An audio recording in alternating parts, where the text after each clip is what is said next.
my name is Christina. I'm going to be talking about the poem One Art by Elizabeth Bishop. If you haven't read the poem yet, pause the video and But if you have, good.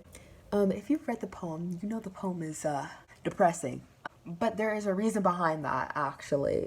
Elizabeth, the author of the poem, her father died when she was 1 year old, and her mother suffered from mental illness. Depressing. This poem is not just any poem. I don't know if I'm going to pronounce this correctly. Pause. I ended up saying it incorrect. It's villanelle. If you don't know what that is a traditional form that involves a fixed number of lines and stanzas and an intricate pattern of repetition and rhyme. So in this poem, the speaker technically says that it is not hard to lose things.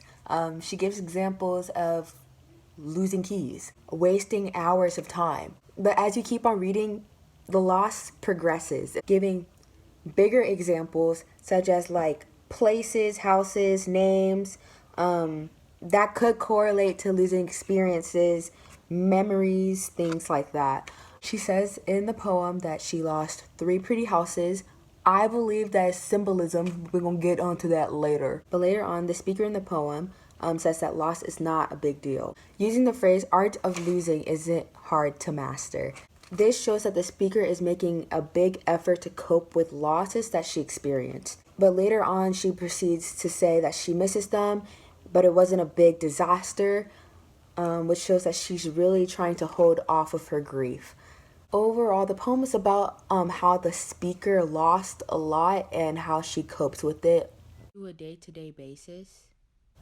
There is a rhyming refrain. The art of losing ain't hard to master, and the word disaster. It's repeated a lot in the poem. The poem's tone is mass chaotic internal emotions relating to great loss.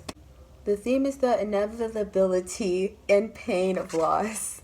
There's assonance used in this poem. The sounds of A and O is used a lot in the same line, such as in the art of losing is not hard to master.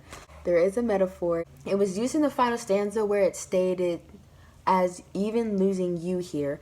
You is a metaphor for the author's loss of happiness. Depressing. Also, there is symbolism, as I said. Loss of door keys and watch symbolize hours spent in life.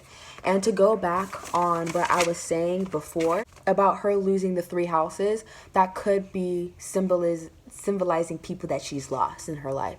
All right, that is all that I have analyzed about this poem. Really forgot to add this, but I believe the poem by Edgar Allan Poe, Raven, really does correlate to this poem because of death and great loss and grieving. And yeah, bye.